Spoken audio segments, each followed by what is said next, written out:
Hey folks, Jordan Sheridan, not live on what are we, May 8th, Wednesday. I have been taking it easy because I had back surgery a couple days ago, but I wanted to do a short, not live stream for you. I won't be long because it's hard for me to sit up straight long enough without pain. I just had back surgery on Thursday, so tomorrow will be a week since then, and still kind of tender where they cut in. But the good news is I am definitely having less numbness in my left foot. So that is awesome. Without getting so into the weeds, my left foot was completely numb a year ago.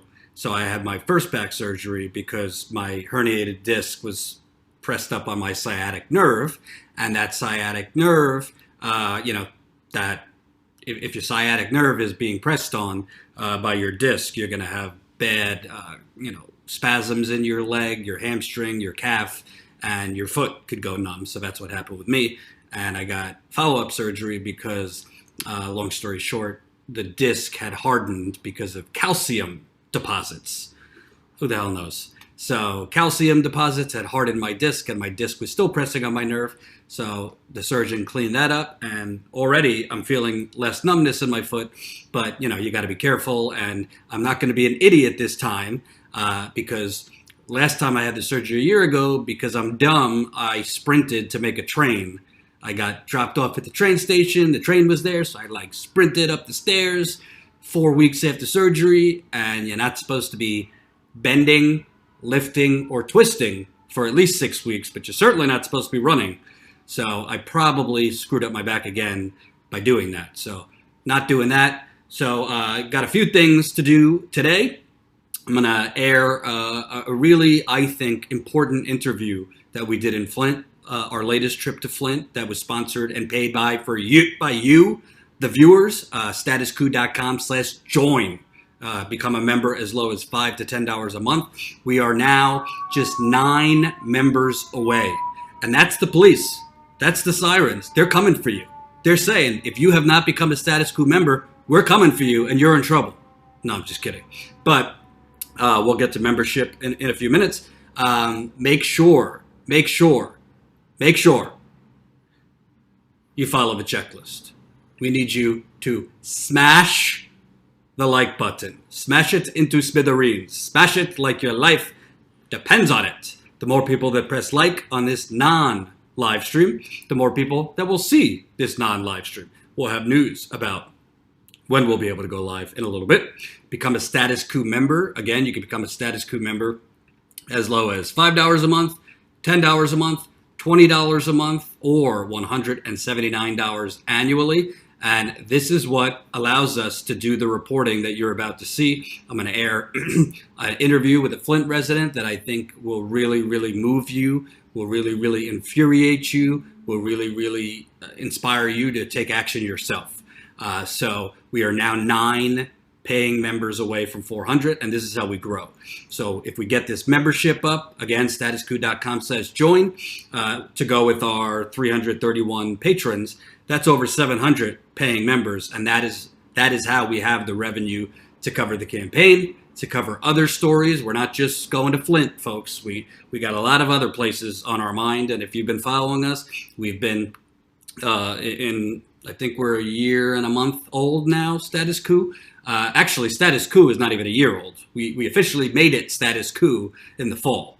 But this channel is about a year and a month old. And we've been to Virginia reporting. We've been to Dallas. We've been to Chicago. We've been to Cleveland. We've been to Seattle. We've been to Flint. We've been to Detroit. A couple other places, Vancouver, covering issues that the corporate media won't touch. Unfortunately, a lot of you, especially new viewers, might have not seen all the things we've covered because YouTube is suppressing us. And boy, let me tell you, the frustrating chat that I had with a YouTube chat person yesterday. You might have an easier time. It might be quicker for you. It might be quicker for you to defuse a bomb than to get access to YouTube's chat function at creator support. Because I've been reaching out to YouTube for a couple of weeks now saying, hey, we're under a 90-day live stream ban. That's why we've been recording these streams and releasing them as premieres. I'm not live because they've banned us from going live for 90 days, but at least we could release it as a premiere, and that way, we have the chat function and all that. By the way, this is a super chat. I just had back surgery. I'm coming for you. I'm up early, and I'm broadcasting and reporting for you. So if you're feeling super or even mildly okay, leave it in the chat. That's super chat, please. I'm also wearing my Status Coup hat.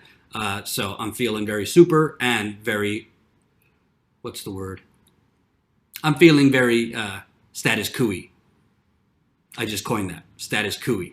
So remember, like this live stream, even though it's not a live stream, go to statuscoup.com/join, become a member for as low as $5 to $10 a month. Follow us at Status Coup on the Twitter. I'm at Jordan Chariton.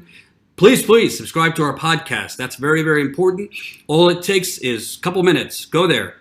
There's the link, bit.ly/Status Coup podcast. Rate us 5-star and leave a review. The podcast is simply these streams made into a podcast, as well as my interviews with politicians, experts, activists, you name it. Programming update, trying to get an interview with Mike Gravel. His campaign is run by a high school senior. So, I've been trying to get in touch with the guy. He gets back sometimes, but haven't been able to make it happen yet, but we will. And join our email list. That's statuscoup.com. You'll see a little box. Enter your email. Email is how we grow as well. So, before we get to the actual news, I want to give you a programming announcement. It took me about 45 minutes to get somebody to talk to me from YouTube yesterday, but I have in writing from somebody in the chat. You go and you say contact person, and you could either send an email or talk to someone live. I was able to talk to someone live. I don't know if that person, I don't know who that person is. The person has a name. I don't know if he's in America. I don't know if he's somewhere else. I really don't know who the person was. But I am told that our 90-day ban, will be lifted on May 25th. So it is May 8th today. So that would be, I think, 18 days from now. So that brings us, May 25th is a Saturday. So May 26th, which is a Sunday, I will see how I'm feeling. Again, I just had surgery, so I'm trying not to sit for too long. You got to get up and walk around and, not bend or lift. I don't really want to have any more back surgeries. So I got to do what the doctor told me to do. So my heart is, let's do a blow it up, major, epic Sunday marathon live stream. If you recall, we were doing those Sunday marathon live streams. My record was 8.5 hours live. I don't know if I can go 8.5 hours because I just had back surgery, but we might do a marathon live stream Sunday because we haven't been able to talk. I miss you guys. I haven't been able to talk while I'm live to you, and that's a big part of what we do here. So we'll probably go live that Sunday, May 26th. So cancel your plans. We're going to be live. I don't know how long, but we will be live that Sunday, May 26th.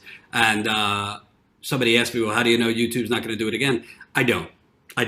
But what I do know is, even though we've had a 90-day ban, and for those of you that don't know, CNN filed a copyright violation against us, which was complete BS. But long story short, Ty and I were live during Bernie Sanders' town hall on CNN. We played some of it while commenting, which falls into fair use. Under a legal term, it's fair use. But CNN filed a copyright violation, and of course, YouTube bent over because it's YouTube and they bow to corporations. So we got a 90-day ban. I deleted the video, not knowing that if you delete the video, you can't appeal the decision, which YouTube does not make that very evident, that if you delete this video, you won't be able to appeal. So we've been working under the restraints of a live stream ban. We still, when life gives you lemons, make lemonade, we've still done well. We've passed 40,000 subscribers thanks to you. We're up almost about to hit 400 paid subscribers. So even though we haven't been able to go live, which is a big problem to cover events, if you can't do it live, that's a problem. We've still grown subscribers. We've still done all that. So positive.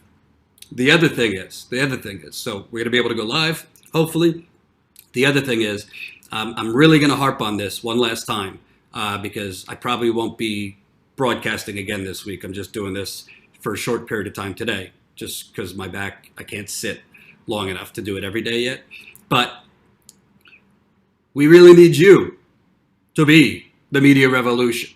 So we need you, A, become a Status Coup member. That's statuscoup.com/join. Statuscoup.com/join. But also word of mouth. Tell your friends, tell your family, tell your people that might be mildly interested in politics, but not even politics, social justice, water contamination, you name it. Pass around statuscoup.com. Statuscoup.com. And make sure your folks know youtube.com/statuscoup. Become part of the Status Coup Cavalry, the Coup de Cavalry. So word of mouth. And also, if you're on the fence, I hope you'll consider, especially after today's broadcast, you're going to see a really important interview in a few minutes. Become a Status Coup member to help fund us to cover these important stories in Flint and elsewhere. I've been brainstorming over the last few days because I've been just resting up and recouping from back surgery, and I got a lot of places to go on my mind, but we need the funding to do it. We're not talking the talk. We're walking the walk. We have shown you what we're going to do. And as a quick reminder, we haven't really been pushing it much lately just because we haven't been able to go live. We do still have, in addition to the super chat, we do still have our GoFundMe going. We were going to wait to push it until we can go live again because obviously it's a lot easier and just a lot. It's just more fun to push a fundraiser while you could talk to viewers live. But I wanted to remind you, because we have gotten a few donations in recent days, we do have this GoFundMe going. I know a lot of you have contributed already. If you can't, that's okay. If you can't, again, that's okay. If you haven't, we appreciate any amount. That's $5, $10, $20, whatever you could do. Overall goal, $75,000. We've raised $53,388 from 1,105 great people, both in America and internationally, because we do have viewers around the world. So let's get to 55,000, then we'll worry about the next 20,000. If we can get to 55,000, what's today? May 8th? Let's try to get to 55,000 by Monday. I think we could do it.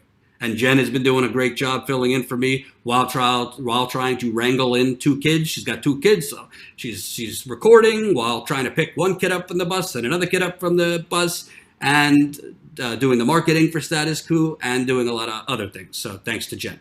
So before I air this interview, this important interview that we did in Flint, and reminder, press the like button. The more people that press the like button on this non-live stream, the more people that will see this non-live stream. It is your patriotic duty, and it is your duty as a member of the Coup de Cavalry to smash that like button every time you come here. Smash it like it's Nancy Pelosi telling you to eat your broccoli. Smash it like it's John Bolton sitting down and interrupting your Thanksgiving dinner. Smash it like it's Joe Biden sniffing your hair. Too soon? Sorry about that one. So I want to talk about Joe Biden. I've been off air for a few days, but I think it's important. Joe Biden, I'm not even going to get into the polls right now because honestly, I'm not like a truther. I'm not a conspiracy theorist. I do think Joe Biden is up based on the polls. I don't think he's up as much as they are saying he is up. I have shown you that CNN and their polling is very dishonest, and they undersample young voters and oversample old voters. So Joe Biden's up by 30. Well, if you oversample people over 50 and undersample people under 50, you're probably going to get more establishment voters. Of course, there are a lot of progressives who are older, including those watching right now. So it's not to say like old people are all, in the tank for Joe Biden, Hillary Clinton, and the establishment. Of course not. But by the data in 2016 and just history, the majority of older voters generally are for candidates like Joe Biden, Hillary Clinton, Obama, etc. So we have basically this narrative forming, because really presidential politics, but politics in general, is more about narratives than reality. The campaigns and their press people and their advisors basically form a narrative. They feed the narrative to their stenographers and public relations people, which are on CNN, MSNBC, the New York Times, because they're not really journalists. They're more stenographers, right? So there's a narrative now of electability. electability.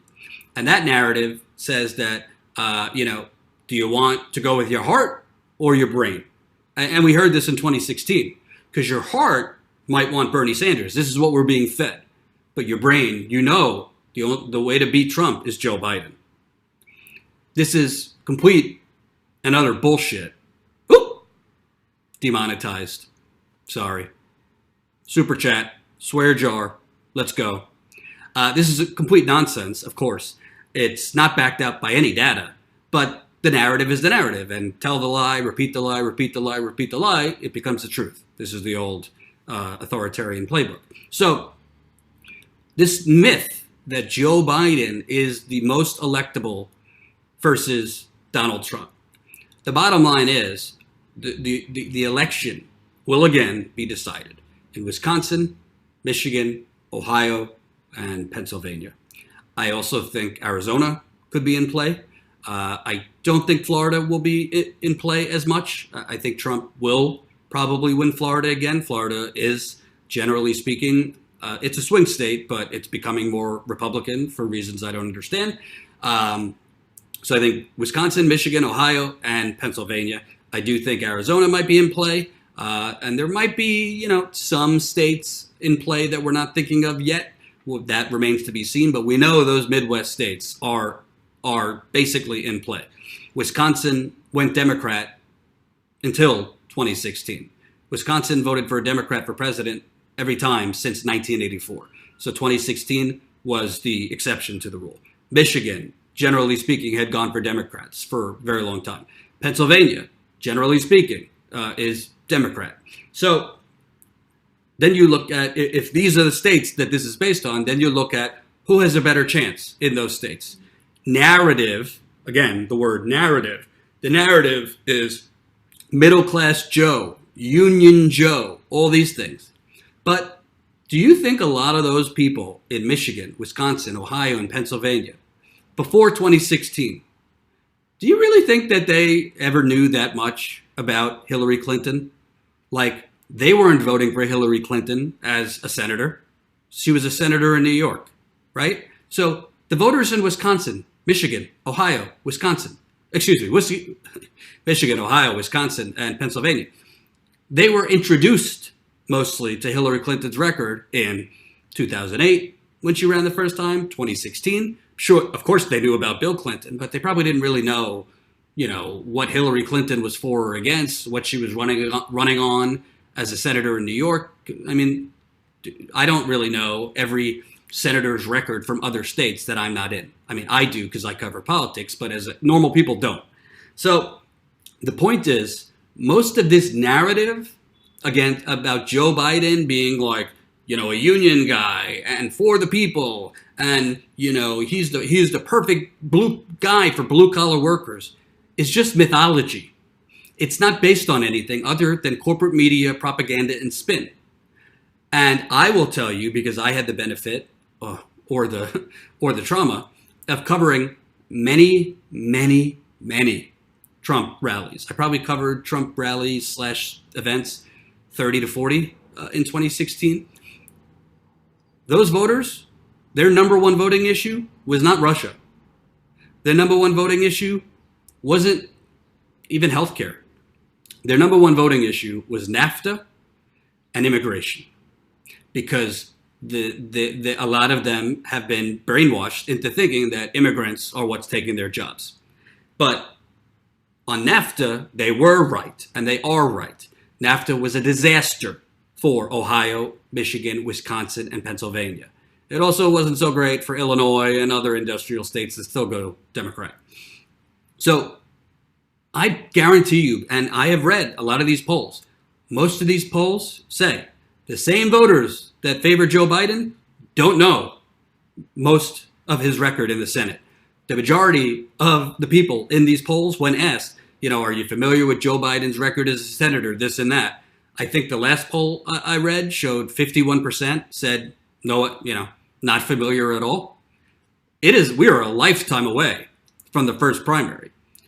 Bernie Sanders campaign, if they want to continue with this kumbaya, we're going to run a positive campaign. I don't necessarily agree with that. I mean, you're running against 22 candidates. You're running against the entire corporate media. You're running against every local and state official. It's time to get down in the mud. It's time to run some ads telling these voters in these states what Joe Biden's record is. Because there's plenty of tape of him cheering for NAFTA, of him talking up the TPP, of him basically talking up this soundbite of him saying, I don't think 500 billionaires are the reason people are suffering in America. I mean, the video is there. The record exists. And I am here to tell you that the electability myth, Joe Biden is an electability disaster. Keyword, disaster. In Michigan, Ohio, Wisconsin, and Pennsylvania. And you might say, whoa, he's from Scranton. Doesn't matter. When the record is shown, and it's probably not going to be shown by CNN. It's probably not going to be shown by the New York Times. We know this. But when that record is shown, when those clips start circulating, and we're already starting to see, I mean, there's great journalists out there. Walker Bragman, for one instance, he's an independent journalist. I think his Twitter is at Walker Bragman. Follow him. He's unearthing just astounding clips from Joe Biden as a senator, like from the 90s, even further back. I mean, he's pro-NAFTA. Lock up all the black people and throw away the key. He's not saying it like that, but he's basically saying that. I mean, just essentially, if you turned away from the clip that he's been posting, you don't know if you're listening to Joe Biden or like, I don't know, Ted Cruz. It's hard to distinguish. So I'm telling you, based on having covered the campaign, but also reading each state's exit polls. I read Michigan's exit polls. I read Wisconsin's exit polls. I read Ohio's exit polls. I read Pennsylvania's exit polls. The top voting issue was trade and immigration. Take immigration off the table for a second. Do you think these people are going to be cheering for middle-class Joe? What's he going to say about him supporting NAFTA? What's he going to say about TPP? What's he going to say about the continued offshoring of jobs? What's he going to say about automation that is essentially making, forget the plants that are never coming back, but continuing to erase workers in these states and other states? What's he going to say about artificial intelligence? I mean, this is somebody that is a cheerleader for global, what do they call it? The global marketplace, and trade as free trade. He is basically a cheerleader for corporations and banks writing America's trade deals and selling off the jobs to the lowest bidder as progress. This is who Joe Biden is. This is the same person Barack Obama is. This is the same person Hillary Clinton, Bill Clinton, John Podesta, and the whole gang is. That's not going to sell. It's not like, these people were so for Trump in 2016 because of NAFTA and him saying, I'm going to, repeal NAFTA and I'm going to bring the jobs back. And NAFTA suddenly isn't an issue 3 years later. It's still an issue. And Trump has not brought those jobs back. Those factories are still closed in the deindustrialized Midwest. Those YMCAs are still closed. Those communities are still decimated in Altoona, Pennsylvania, in Detroit, in Flint, Cleveland. I could go on. From deindustrialization, but also the offshoring of jobs.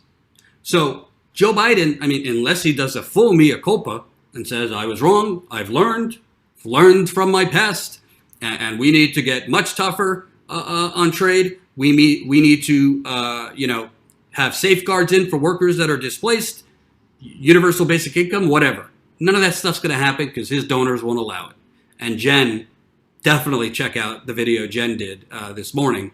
I found basically he was doing a fundraiser last night with Republicans in Vegas. One of the Republicans was a former U.S. prosecutor who was cited for misconduct for sexual discrimination and retaliation against a female prosecutor. So upstanding guys. The same day that Joe Biden says, move on from Anita Hill, Joe Biden is hobnobbing over stale hors d'oeuvres with a former GOP state senator and former U.S. prosecutor that basically had to resign for because he was sexually discriminating against the female prosecutor and retaliating against that female prosecutor who complained of mistreatment. He was also hobnobbing with the CEO of MGM, MGM Resorts and Casinos. MGM, that CEO, laying off 1,000 workers. Currently, they're in the process of laying off 1,000 workers. How much does that CEO of MGM make? $15 million a year. He's also fundraising with, at this fundraiser with a mega attorney in Nevada. I think his name is J. Randall Jones, if I'm correct. And this guy was embroiled in a scandal in 2013 for donating $50,000 to then Senate leader Harry Reid. Harry Reid's Senate Super PAC. I think the Senate PAC, I don't know what it was called, but the Senate Super PAC. This lawyer donated $50,000 to Harry Reid's Super PAC, the Senate Majority PAC it's called actually, while Harry Reid and President Obama were considering his law partner for a federal judgeship. So let me give you $50,000 to your Super PAC, Harry. Wink, wink. My law partner, Obama's considering for a federal judgeship. Guess what? That law partner was made a federal judge out of Nevada by President Obama. So I tweeted it out yesterday. You could see the tweet at Jordan Sheridan, and Jen did a really in-depth video this morning about it. So it's out there in the open, folks. Joe Biden isn't even hiding it. He's fundraising with Republicans. He's fundraising with disgraced former prosecutors who were basically forced to resign because they were sexually discriminating and retaliating against female prosecutors. He's fundraising with awful plutocrats and oligarchs that are laying off workers hand over fist while hoarding the money themselves. You know who isn't? Bernie Sanders. So I'm going to keep it real with you. I always do. And remember, if you have not pressed the like button on this non-live stream, I don't like you. Well, let's not be so black and white. I like you, but I'm a little upset. I need you to press the like button. The more people that press like on this non-live stream, the more people that will see this non-live stream. And of course, that's the goal. We want everyone to be able to see this non-live stream. YouTube makes it very difficult for people to see our streams. I found out yesterday that you cannot, if you go to our homepage while we have a stream going, a video going, it doesn't even show up on the homepage. You have to click on videos to see it. So I messaged YouTube to ask them, why is this? I'm sure they'll have a good answer, maybe in 2 months, because they don't respond. But YouTube is suppressing us and other independent channels. So make sure you press the like button. YouTube's algorithm, that's how it works. The more people that press the like button, the more people who aren't watching will see it. It will show up in their feeds. So the last thing that I'll say about electability, once polls start popping up in Michigan, Wisconsin, Ohio, Pennsylvania, among the Democratic primary, once these debates start happening, the first one I believe is in June in Miami. It's not guaranteed that Bernie and Biden will be on stage at the same time. Apparently they're going to do a random draw. I don't trust the DNC to do anything with integrity, so they'll probably intentionally try to avoid having Bernie and Joe Biden on the same stage because Bernie would probably clean Joe Biden's clock. But once Joe Biden's full record, just like Hillary Clinton, on NAFTA, on banking, on deregulation, on being for the repeal of Glass-Steagall, on being for repealing derivatives, on being for deregulating the media industry, on drafting the crime bill, on gutting welfare, on the Patriot Act, on the bankruptcy bill, the list goes on and on and on. Once that full record is out, which it is not, it's out on social media. But trust me, the social media world and the progressive world we live in, the average voter isn't always consuming all of that. The average voter gets a lot of their information from the debates. The average voter gets a lot of their information from TV advertisements, digital advertisements. It's a long way to Iowa and New Hampshire and South Carolina. I'm not going to sugarcoat it. Joe Biden is up. Even if the polls were more of an equal distribution, he would still be up. He was the vice president. Joe Biden is hugging Barack Obama for dear life. He is hugging him for dear life. It is embarrassing. But even older black voters, once they start hearing some of the things that he was saying about, keeping people in jail longer, and I don't want them near my mother. He wasn't talking about white folks. I think it's going to be a different ballgame. I also think he's up significantly because he has that post-announcement bump going on. So we'll see what happens. But I wanted to talk about electability because this narrative that, well, you're going to go with your heart or your brain. No, you could go with both. Your brain should tell you by the data and by the record, Joe Biden is a train wreck. He will lose to Donald Trump in those Midwest states. Make no doubt about it. Because Donald Trump is going to be able to expertly, he is a great salesman, say, I wasn't able to do X, Y, and Z because the deep state was fighting me with this cockamamie Russiagate conspiracy theory. And he is going to push that wall. He's going to say, you reelect me, we're going to make the wall happen. He is going to still appeal to those voters, even though he has not brought those plans back. So the only way that you beat Donald Trump is with the polar opposite of Donald Trump. The only one that's the polar opposite of Donald Trump is Bernie Sanders. I do like Tulsi Gabbard, but I'm going to keep it real. I don't see a pathway to her winning the Democratic nomination. Doesn't mean she doesn't have a pathway into a cabinet position, but as of this moment, I don't see the pathway. A lot of you might not like me saying that, but I'm just keeping it real. She's very, very low. I think she's at 1%. And it's by design. The media doesn't cover her, and when they do cover her, they made her out to be an Assad toady and a radical. I think she will have strong performances in the debates. I think she might convince more people over to her side through those debate performances. Whether that will translate to electoral victory in Iowa or New Hampshire is a whole nother ballgame. So we'll see about that. The other thing is, on electability, Joe Biden is up significantly now with 22 candidates.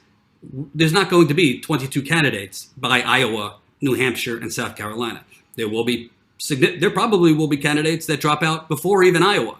A lot of these candidates that are running that just announced, like Seth Moulton and Eric Stilwell and Tim Ryan and Senator Michael Bennet and New York City Mayor Bill de Blasio might be running. There's no purpose for them running other than raising their profile, this and that. They're probably not going to have the money to campaign all the way to Iowa and New Hampshire and South Carolina. So the field will probably shrink. When that field shrinks, do we expect those voters to go to Joe Biden or Bernie Sanders? Or maybe Mayor Pete, that profile in fraudulent progressiveness? Or Beto O'Rourke, another faux progressive? Or Kamala Harris, Hillary Clinton 2.0? We'll see. But when people drop out, their voters don't necessarily go to Bernie Sanders. Joe Biden. And also, you have to remember, Elizabeth Warren is still relatively low in those polls. I don't have any inside information, but you would have to think Bernie Sanders and her met before both of them announced. My gut is there's probably some type of discussion that went on about whether the other one would drop out. If they were very low, if they just had no chance, were too low in the polls, so that they don't block the other one's path. I don't know that for a fact, but I would assume that conversation might have gone on. Same thing might go for Tulsi Gabbard and Bernie Sanders. So we'll see. So shifting gears, and remember, if you have not liked this non-live stream, make sure to go do that now. And one more time, we are very, very eager, very, very eager. We're trying very hard to get to 400 paid subscribers, 400 paid members, that is. We are now just 9 paying members away. So if you're watching this and you're digging what we're doing, and you got $5 a month, $10 a month, $20 a month, or $179 annually, I really hope you will consider joining us as a member. This is how we grow. This is how we have this sustained revenue to pay Ty, to pay Jen, hopefully to pay me someday. I haven't been taking a steady paycheck. And more importantly, to hire a new reporter. We want to hire another reporter. We want to hire a website guy to redo the website. We want to have money to travel in the field and cover the campaign and other things. We want to hire additional support staff. Got a lot of things we want to do, but we need you to take us to the promised land. We could take us so far, but we're asking you, the viewer, to be part of the media revolution. We do not want, and we will not, take money from the usual suspects, the revolving door, the corporate oligarchy, and the plutocrats. Not interested. I'd rather do it the hard way and the long way than do it the wrong way. So that's why we are continuing to try and crank out as much original content as we can. travel in the field as much as we can and not, go broke and do important reporting that no one else is doing. Which brings me to this next interview. Our last trip to Flint was during the 5-year anniversary 2 weeks ago. We interviewed a woman, Amanda James. If you're familiar and you followed our Flint reporting, we've interviewed her before. She was one of the Flint residents that Jen and I, during our reporting, we found that the state of Michigan had illegally gone into Flint residents' homes, ran their water for, in some cases, 5 minutes, 10 minutes, 15 minutes, and then put in the sample bottle to take the water sample. That is against the EPA's lead and copper rule. If you're doing a water sample for lead and copper, where you're checking for lead and copper levels, you're supposed to not use the water in your home for at least 6 hours, so totally stagnant for 6 hours, and then turn on the tap, put the sample bottle in right away.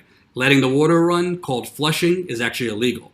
Now, we found that they did this in at least 35 homes, and these homes were on the official state testing program. And that state testing program, it was called the Sentinel program. That state testing program was used by the state of Michigan under now former Governor Rick Snyder to declare Flint's mission accomplished. The water levels are now back to normal. We're meeting EPA regulations and all is well. So basically, they cooked the testing, they cooked the data by flushing before testing, which is completely illegal. It's falsifying a federal regulatory compliance sample. Erin Brockovich is quoted in our story as calling it a crime and cheating. So we've been pounding the pavement since November after breaking this story, trying to get lawmakers to call for an investigation and do something. And in our last reporting trip to Flint, I interviewed Congressman Dan Kildee, who represents Flint. Since November, he hasn't publicly said anything about this. I've been going back and forth with his office saying, why is the Flint congressman who represents Flint not speaking out about the cooking of water testing, the cheating on the water testing, the false security that residents are being given, saying, oh, the water levels are now meeting EPA regulations as far as lead, when the testing, we have shown that the testing was manipulated and cooked. We have also met with the Solicitor General of Michigan in Michigan, and they have looked at our findings. Can't discuss it further than that, but let's just say it's still ongoing, our story, and it's being looked at. So Amanda is one of those residents that a Michigan Department of Environmental Quality official went into her home. Amanda was just happy. Oh, they're here to test the water. That's great. The official ran her water. I believe in her case it was about a minute. Then put the sample bottle in. She got the results, no lead. She was also told by that official to, when she tests, to run the water for a little bit before putting the sample bottle in also. Her results, no lead. This is what I thought. During this interview, we learned one test at her home was actually done the right way by her husband. That test did show lead, but Amanda didn't know that. So you're going to find out what happened in this interview that we're about to air. Amanda, I think she's 35 years old, never had a health problem in her life before the water switch in Flint. She now has thyroid cancer. There were spots on her kidneys. The cancer has spread to her lymph nodes as well. And sadly, she told me in this interview, she's been told, best case scenario, 5 years. This is life or death. And again, I'm not a doctor. I can't do cause and effect, what caused what. I can't say for certain, like the water caused her cancer, but I can say for certain she never had a major health problem in her life before that water switch. She drank that water after being told by the state of Michigan, no lead in your home, because they cheated on the testing in her home, gave her that false report that said no lead because they flushed away the lead, and she got a false sense of security, so she went back to drinking the water without a filter, because one thing that a lot of people don't know, filters don't fit over a lot of older faucets. So a filter wouldn't fit over her faucet. So since she was told she had no lead in her home, she went back to drinking the water without a faucet, without a filter. And she has thyroid cancer now, which is spread to her lymph nodes. So without further ado, here is the interview. Reminder, this is a super chat. If you're feeling super, you might not feel super watching this, but these are the important stories that you are not going to see elsewhere, that Status Coup is the only one covering. So I hope you will watch, and I hope you will be inspired to support us. Again, statuscoup.com/join. That's statuscoup.com/join. You can become a member as low as $5 to $10 a month or $179 annually. Here's my interview 2 weeks ago with Amanda James in Flint. Hey, it's Jordan, still in Flint, Michigan. We are at the 5-year mark, just past 5 years yesterday of the ongoing water crisis. As you know, we've been working on a documentary about some really shady activities by the government here, including basically cheating on the water testing here in Flint for over 2 years. And they did that by running residents' water lines right before taking lead and copper samples, which the media doesn't cover, but when you do that, it flushes out the lead, so you get a lower number, and then residents like Amanda get a slip in the mail saying no lead. And we've interviewed you before, and that's basically what happened. You could re-explain it quick, but you had a Department of Environmental Quality official come randomly, and he was testing your water in front of you and let it run for a little bit. Yeah, he did. He let it run and then took a sample, and so that's how you gotta do it. And I mean, you didn't. Why would you think anything of it? So he's an official from the environmental agency. Yeah, I didn't think nothing of it. I'm just like, okay, here, welcome into my home and do what you gotta do. And you're in the documentary, so he let it run. I don't know, 30 seconds, a minute. About a minute. Yeah. Okay. So takes a sample, then you start testing it yourself that way. The same way. You probably didn't know, but you were actually on the official state testing program. It was called. Yeah, I didn't know that until you said something. I think when you showed up. Yeah, we were able to track down the list of homes that were on this test, and the Sentinel testing was basically this large group of homes. Started out like over 1,000, then 650, then under 200. But these were the homes that they were going to continue testing over several rounds. It ended up being 2016, 2017, some of 2018. So these were the homes that were kind of like the mission accomplished testing group. Like, these are the homes the state environmental agency cited to the EPA to say Flint's meeting EPA regulations.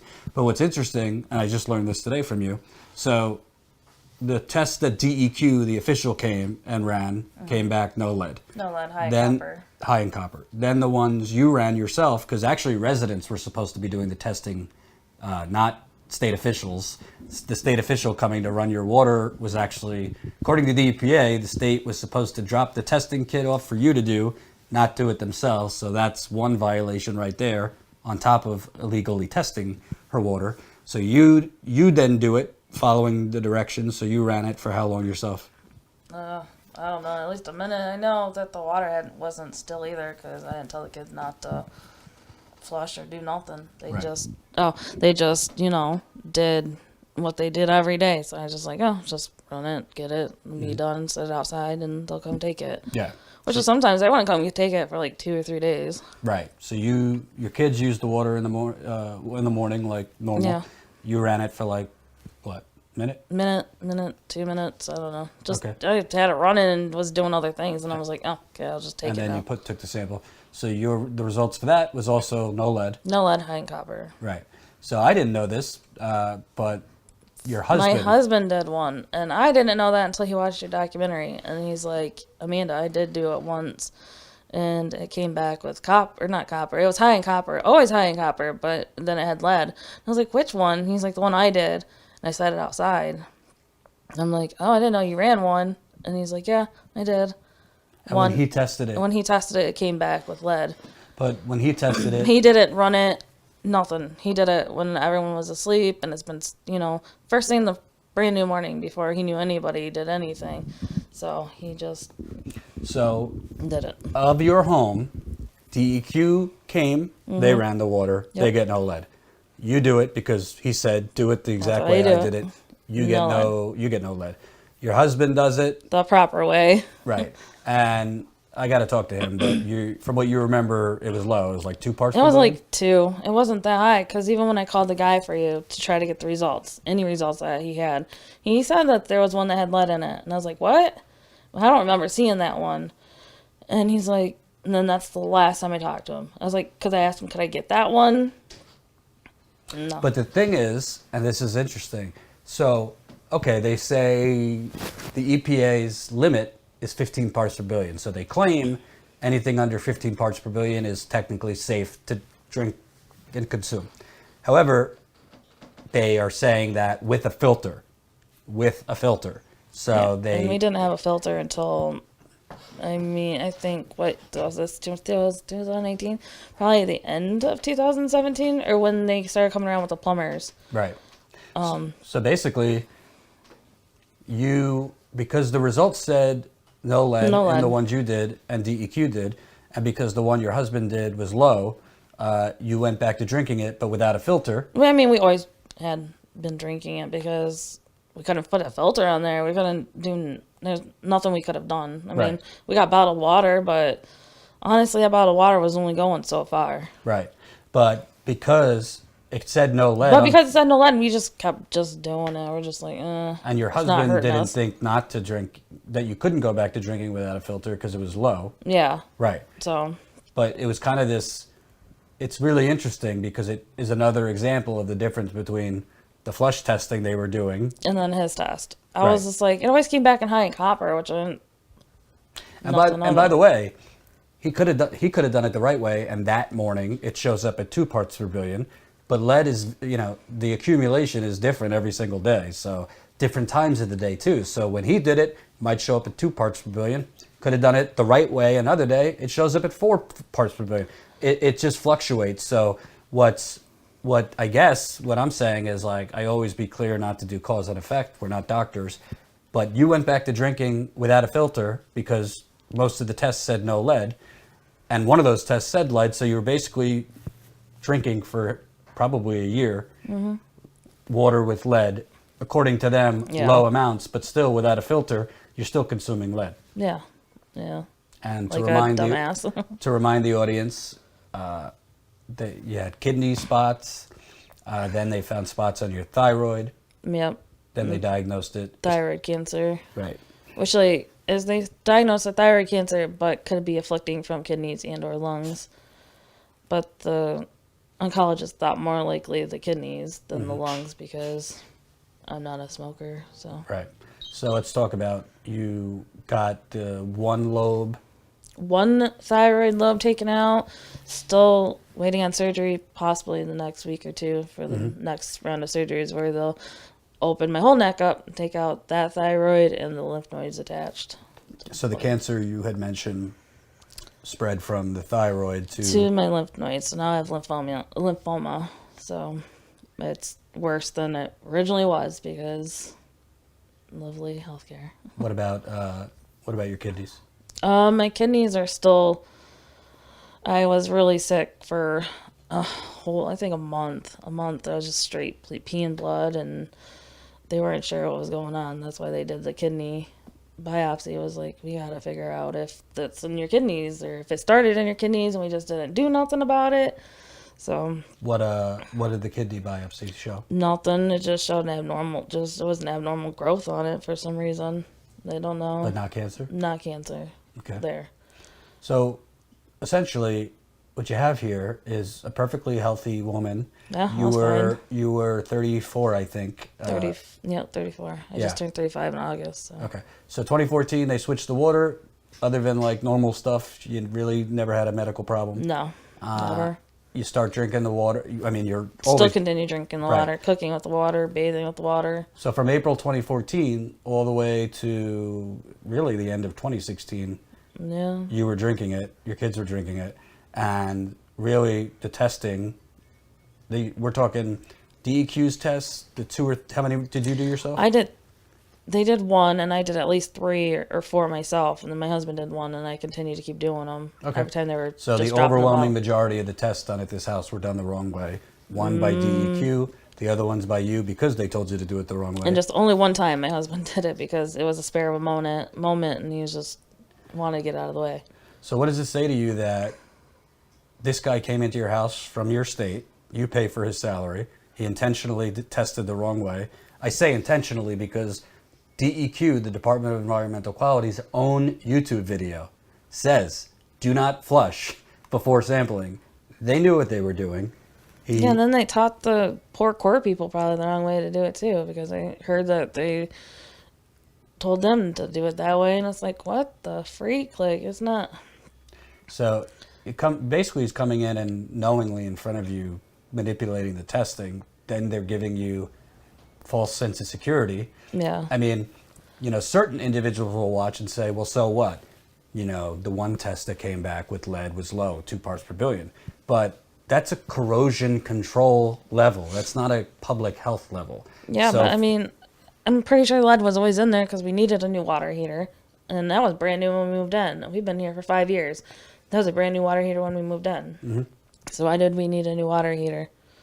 Yeah, water heaters don't go bad. Don't just go bad in like less than 5 years. That don't make sense. And, okay, so let's talk about the health insurance component, because this kind of goes into the national discussion. So you're a sick woman. We don't know what caused what, but we do know you weren't sick before the water switch.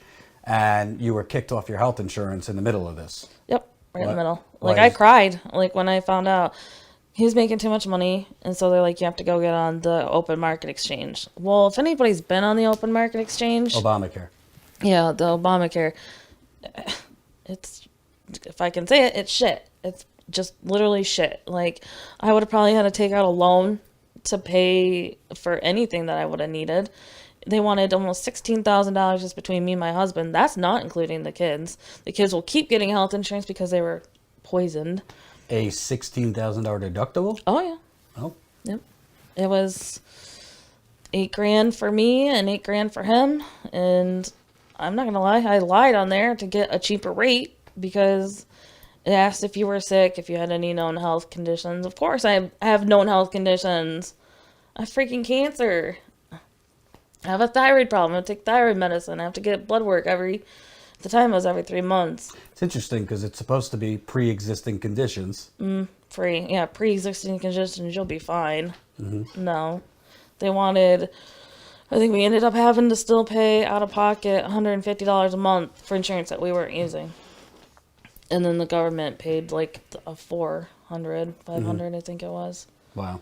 And so you were off health insurance, so you couldn't continue? Nope, couldn't continue treatment. Couldn't continue up with the medications that I was supposed to be on.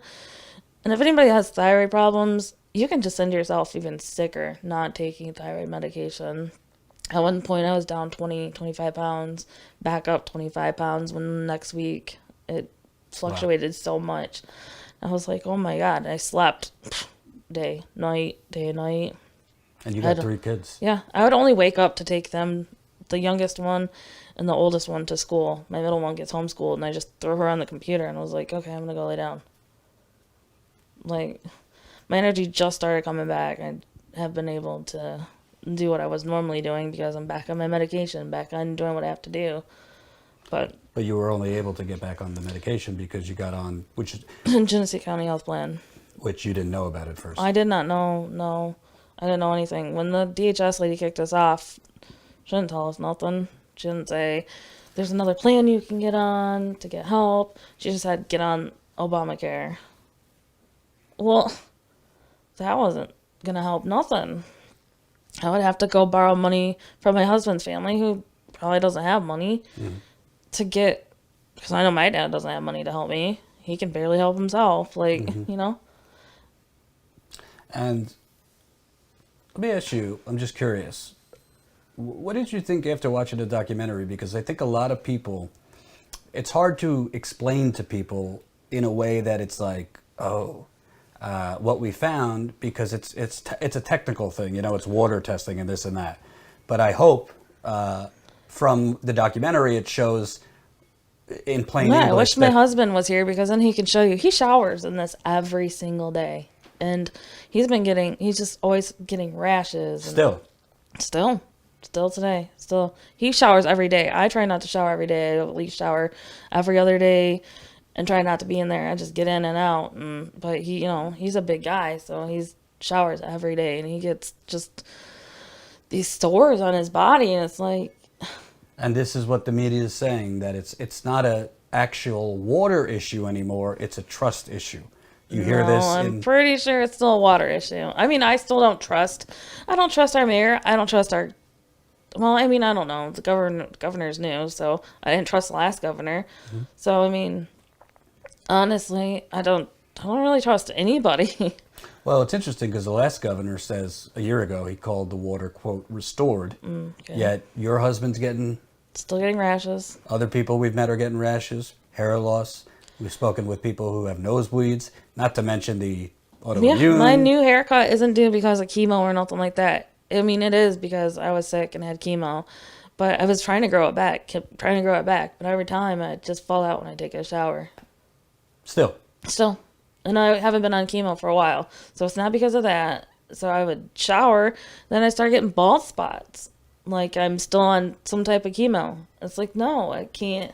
My hair's not growing back. Even my husband noticed. I like, your hair's just falling out. So this little peach fuzz that you have, like, can't even grow it back because it's every time I wash it, just. Mm-hmm. So what does it say to you when you see what we found? You see, like, in visuals what we found. What does it say? Like everyone's story is the same thing. How are all these people that I've never met, they never met me, we all have the same exact story that someone came in our house, turned on the water and took the sample and then said, hey, this is how you got to do it. Like, I don't know those people in the documentary. Me and my husband said the same thing. Did you guys just all cohort together somehow? I'm like, no, Jordan just showed up to the house one day and I didn't know. Like, I was just literally going to slam the door on your face. I'm like, okay. It's happened before. I mean, honestly, you've seen the sign on my door. It just says, honestly, I don't want people here. But you know what's interesting, and I'd like your thoughts on this. We were just talking about it in the car. You know, I don't think once I've told a resident about this, which is sad that, like, we have to inform the residents. We're handing out flyers. Hey, the water testing was cheating. They cheated because the Flint Journal here doesn't do it. The Detroit Free Press doesn't do it. I mean, there's really, if you want to call it media here, but they're basically just puppets and stenographers. They don't actually do any investigations. They just regurgitate what the state says, what the EPA says. And as you see in our documentary, the state, either through intentional, malicious intent or just gross idiocy and negligence, maybe both, cheated. So they got manipulated testing. But every time we mention this to someone, no Flint resident we speak to is shocked at all. It's kind of like... It's not shocking at all. It's just... Honestly, if you look at the other side of towns where the college center is and everything, it's just like they want all these old people to go away and people that don't have any money to go somewhere else. And so that they can do what? So they can do whatever they want. So they can tear down the houses or build new colleges, build more room for the college students. I'm not saying like Mott and them hasn't done anything good for Flint, but honestly, they want to make this not known for what it was known for before, which it was for the cars and stuff, and now they want it to be known as a college town. Like, it's going to be great. Like, maybe they'll fix the water when all of you leave. And yeah, like, we'll all leave, and then they'll just be like, oh, finally all of those people are gone. Like, let's make sure we take care of the college students, make sure they're not poisoned. You know, God forbid, their parents are paying a lot of money for them to go to college here. Mm-hmm. So. And talk about a typical day. I mean, I don't want to upset you, but it spread to your lymph nodes, you said. Mm-hmm. What's a day like for you? I mean, every day's different, but... Every day's different. That one time I text message, I was in severe amount of pain because I decided my house needed to be cleaned. You know, my husband works. I can't be like, oh, you work 12 hours. Can you please clean the house now? Like, mm-hmm. No. It's very painful. And as you can tell, my throat is raw because there's something on in the throat that's just pressing against the vocal cords. Mm-hmm. It's, you know, every day is painful. I don't want to cry, but it's very painful for me. And it's upsetting to me because I'm used to taking care of her. You know, my son just asked me today, can you give me a ride? I'm like, no, I'm just too tired. I can't, you know. And I picked her up early from school today because I'm like, I'm just going to be too tired later to do it. Mm-hmm. Yeah. It's just, you know, and we can't go to the bottled water places, so we just buy our own, even though we have a filter. Well, if there's bottled water left, too. My dad was watching the news, and he's like, look, there's one down the street. I'm like, yeah, but by the time I get in my car, I feel like going. what's the point? Yeah, it runs out. Or, I mean, we were here last year. There was like 3-4 hour lines. Yeah. Just to get water. Yeah. It's sad. But, I mean, we can afford $2, $3, $4 a case. You know, 2 cases like $4. Right. But still, we had enough filters after my neighbor moved out. She gave me all her filters, so we had enough to last us a long time. And what about your mental health? I mean, you're holed up in the house all the time. You're young. You're 36. No, can't go out because, you know, germs. So I can't do nothing fun with her. Like, just before I was diagnosed with more cancer, I finally got out of the house and took her to that jump place on Miller Road, but no, I've been inside all winter. I haven't went outside. I haven't to grocery shop. Thank God Walmart's got that thing where they just come out to your car and just put it in there. Like, I'd rather just be in the store getting my kids their food and my husband his things, but no, I'll just use the Walmart app and have them bring it out to my car. And I feel like they look at me and it's like, you're young, why aren't you inside shopping? You know? It's like, I wish I could be inside shopping. Right. You know? What do the doctors say? I mean, do they talk about the water as a source of... I told them, they always ask me where I live, like not like what side of town I live on, but where do I live? Do I live in Flint? Do I live in Burton? And then I'm like, yeah, I live in Flint. And then they're like, how did your water test? And of course, I'm like, it tested fine. So I don't think they ever think about checking to see if there's lead. I don't even think she's been tested for lead because she's 10, and I think it was up to the age of 6. Maybe she might have. I have to look, but I don't know. I don't think she has been tested for lead. My husband's always wanted to have to take her to the doctor now. Trust me, we've met them. There's a lot of children older than 6. I know a 13-year-old granddaughter of someone we know that's got all sorts of problems and was older than 6 when this happened. So yeah, she's finally just now getting to the point in school where she's getting maybe a little bit better, the teacher said. It's the first time in 4 years that they're like, her testing scores are finally going up. Like, and her learning difficulties began after the water switch. Yeah, she was fine. She was normal. She was above average in everything. And then the water switched, and then it's like, what the heck happened to her? Right. Because she was not even 1, and she potty trained herself, and she was doing her ABCs and copying off her brother and sister, and then they switched the water, and then she's just like, oh.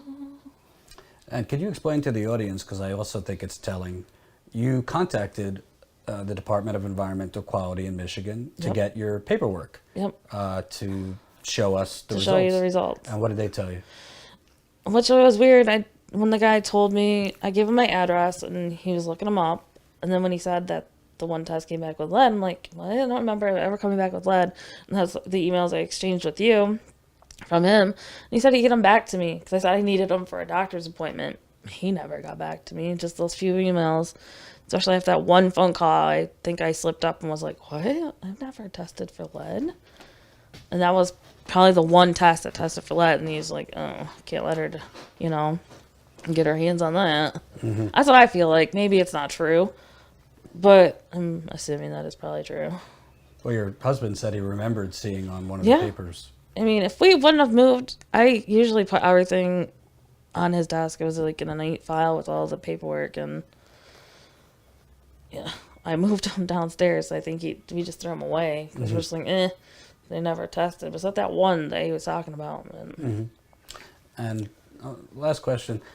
I mean, you're home, so I'm sure you see the news sometimes. It seems like there's a bit of an alternate reality. The people in Flint here 5 years later, still getting rashes, still hair loss. You got cancer going around. I mean, we knocked on doors all across the city. We couldn't go 2 blocks without finding somebody not home to later learn they just died. Not old people like 40s, 50s, 60s. My mom died when she was 62. And she had a breathing machine in her house. I mean, she ultimately died of a stroke, but she had dementia. But she also had breathing issues. And, I don't... When did those pop up? In 2014, 2015. Probably... So she died in 2016. After the water was switched.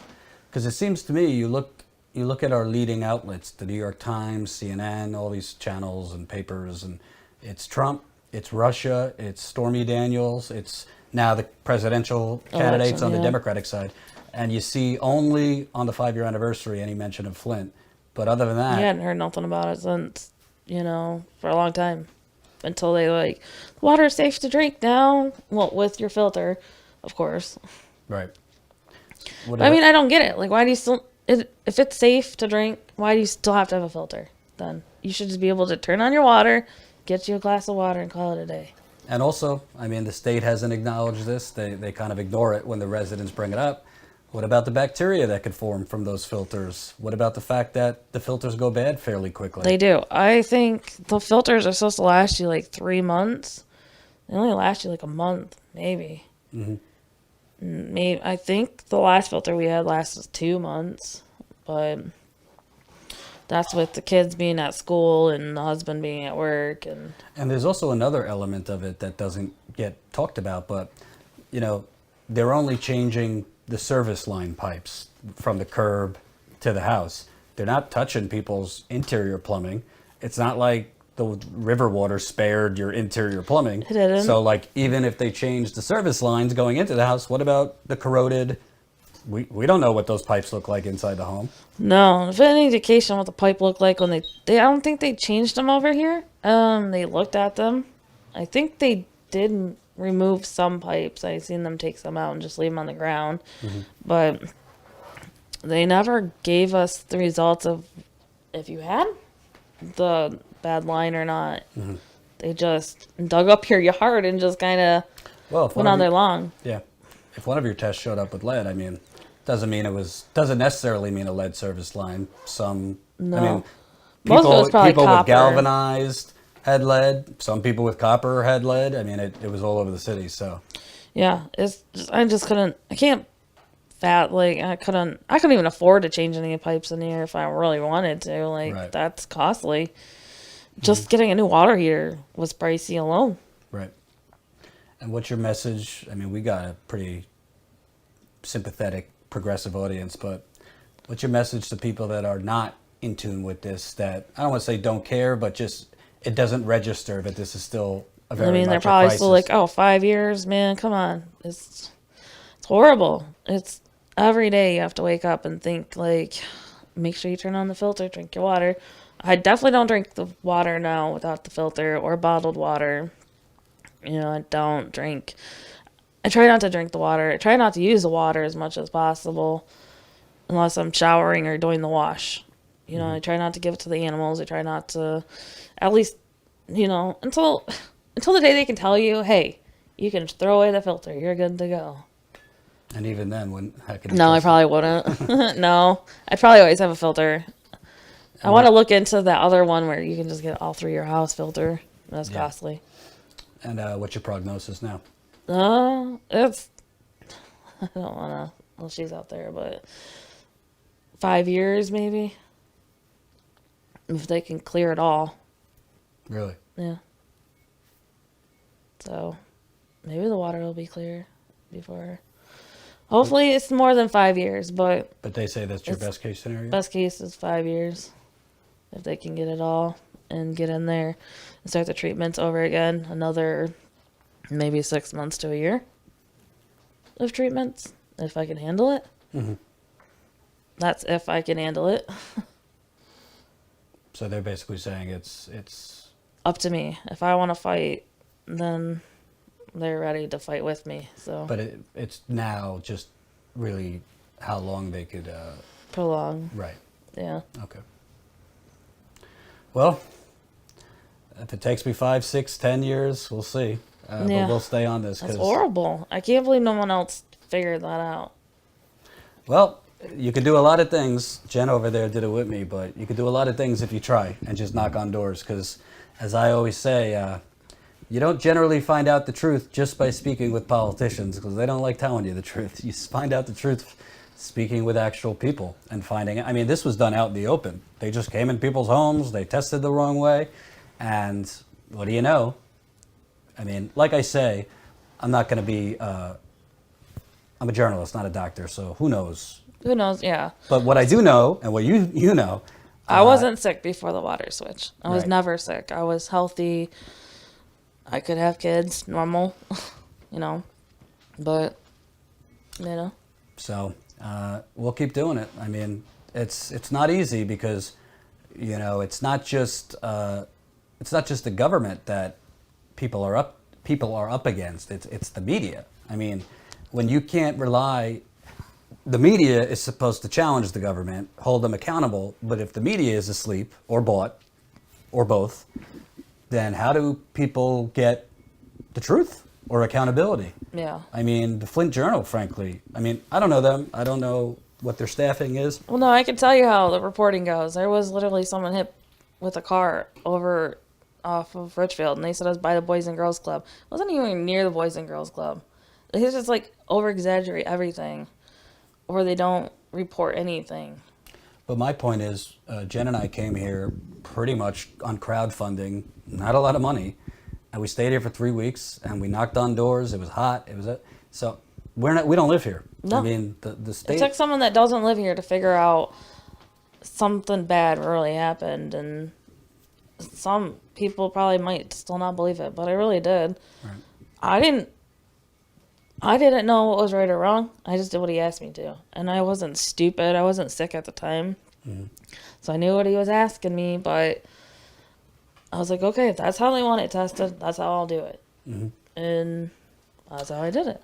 Well, all I could say, can't say much, but we did meet with the Attorney General's office about all this, and we'll see what happens from there. I can't make promises, but you would hope in some type of sane world that the people who did this will be held accountable. Yeah, it never makes sense until you actually get Rick Snyder to actually, he's the one. He's the one everyone probably wants to hold accountable for this whole thing. And he's just like, I'm out of office now. Now I can just go on vacation and do whatever I want. Flint water, what? And I don't mean to be funny, but do you have a message for President Trump? I mean, I don't think many people are holding their breath, but he's talking about building infrastructure and making America great. Yeah, well, how about you start with giving people fresh water and fixing that problem first before you try to go build your walls or do anything else. Take that money and go into other places, not just Flint that has really bad water. There's other places that have lead in their water. Fix the water lines places. Fix what you guys broke to begin with. But he probably doesn't care. I've heard him ever talk about it. But again, everyone, he thinks he walks on water, I guess. But we'll see about that. Hope you enjoyed that last video. Hop on over to statuscoup.com where you can sign up for our email list and become a member for as low as $5 to $10 a month. Membership is how we grow. That's statuscoup.com/join. And remember, join our email list so we can grow the revolution with you.